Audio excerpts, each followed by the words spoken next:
Here's a short video to review the problem that was on the quiz, and it will be on the quiz Friday as well as on your chapter test. This is using all three of the first properties of exponents. So the first term is raised to the fourth power.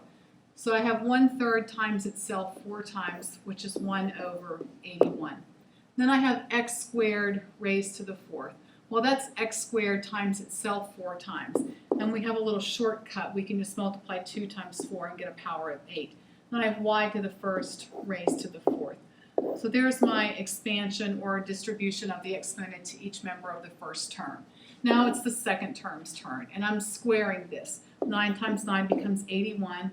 X cubed squared is x to the sixth, and y to the first squared is y squared. Now I'm adding this to another term, and I need to apply the exponent to each member of the second term.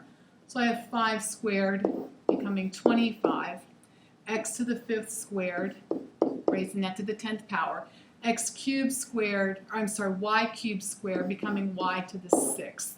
And finally, the last factor, everything is getting squared. 3 squared is 9, x squared squared is x to the fourth. So that's the first layer unpeeled, or the first layer of simplification. Now, I take each coefficient and I multiply them together. So 1 over 81 times 81 is simply 1. I write the base one time and I apply the first property. If the bases are the same, I add the powers. So the power on x becomes 8 plus 6. I write y once and the power on y becomes 4 plus 2. Now I'm adding this to the second term. I have 25 times 9, which is 225. I write the x one time and its power becomes 10 plus 4. And since this is the only y term, y to the sixth, it remains as y to the sixth. And to clean this up, this becomes x raised to the 14th power, y to the sixth, plus 225, x to the 14th, y to the sixth. And I see that I have created a pair of like terms.